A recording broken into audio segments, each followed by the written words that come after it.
le digáis, oye, ¿sabes que tu padre se ha muerto? No es una sorpresa. Pero es una sorpresa, algo gracioso, algo que le guste, algo que saque totalmente de donde está, algo quitarle de la realidad, de donde está. Pero puede no funcionar, entonces podéis intentar decir, oye, ponte en el presente, busca la respiración, tal. Pero el que está en angustia es muy difícil que de repente llegue a estar en un estado de nervios y luego compita normal. El que está en angustia está angustiado todo el rato. Hay que empezar a pensar qué puedo hacer por él mañana y pasado. ¿Por qué ha llegado la angustia?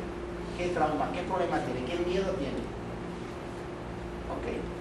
Ahí, en esos casos siempre estoy diferente de estrategia, pero también toda la persona reacciona diferente a cada persona.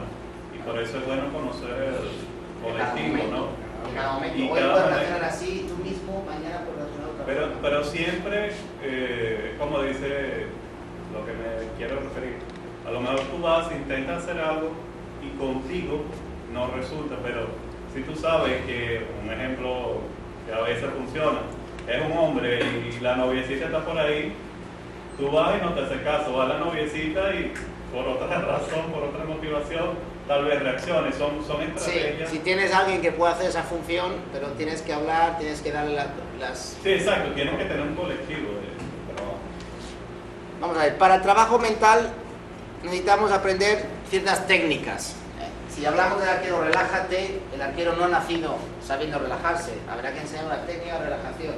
Y esas técnicas hay que entrenarlas en el entrenamiento para que lleguen a ser automáticas en la competición.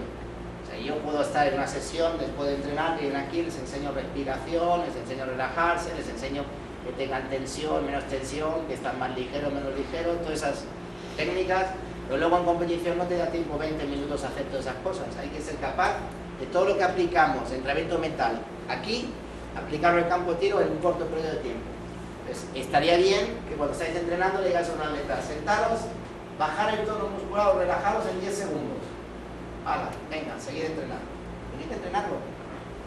Hacer una carrera, a la diana, vuelven con las flechas, sentaros y regular la respiración en 20 segundos. Plantearle ejercicios de practicar las técnicas de entrenamiento mental. Si vamos a hablar de la visualización, imaginaros algo, habrá que entrenar la visualización. Habrá que hacer todos los días o 3 días a la semana que el arquero después de entrenar visualice. Imagínate en la playa. Ah, eso es fácil, imagínate. Imagínate un balón de fútbol. Oh. Imagínate el gesto técnico disparando perfecto. Ya no se lo imagina tanto. ¿Vale? Imaginar, que trabajen de visualizar, que trabajen en gestos, que trabajen en actitudes, trabajen en situaciones. Imagínate en esta lectura la semana que viene, estás preparado a la competición, las 6 primeras flechas, y vamos a imaginarnos, hay mucha gente, te sientes nervioso, te sientes tal, ¿cómo deberías de pensar? Entrado en lo que puedes controlar, ¿vale? Llegas a la línea de tiro, estás pensando a ver si vas a empezar mal, ¿cómo deberías de pensar? Deberías de centrarte en cómo hacer el gesto. Estamos programando pensamientos en una situación de tranquilidad para cuando llegue una situación de estrés. Porque cuando llega una situación de estrés no me da tiempo a ser racional. Funciono por reflejos condicionados, por hábitos. Funciono por mecanismos de defensa, actualizando mi mierda. Funciono por expectativas en el futuro. Todo eso pasa. Yo no soy tan frío como llegar a decir, todo esto me pasa ahora pienso en el presente. No, eso hay que programarlo. La visualización sirve para entrenar gestos, pero para programar pensamientos. Yo programo que cuando me llegue esa situación quiero actuar así. Yo programo que cuando Manuel me agrede, sea agresivo, yo sonrío y le ignoro. Yo me programo que en una eliminatoria con Saila, que la odio, voy a estar centrado en mi tiro y no si ella falla. Yo me programo que si voy el primero voy a seguir pendiente de la técnica y no de si la gente está mirando si mi madre está alrededor.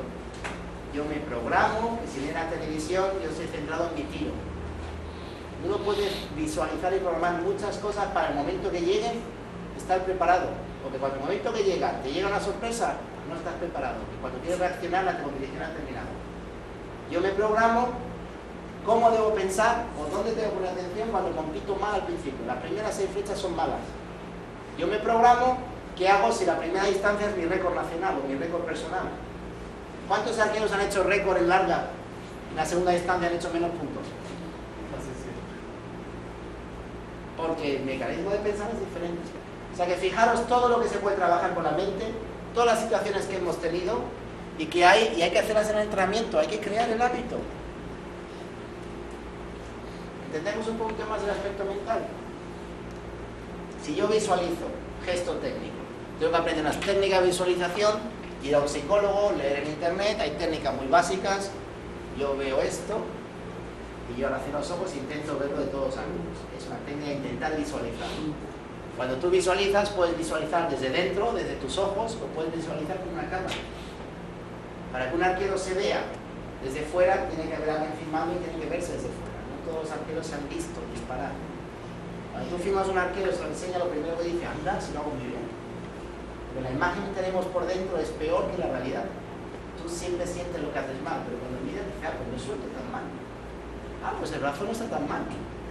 Es importante verse de fuera para poder visualizar.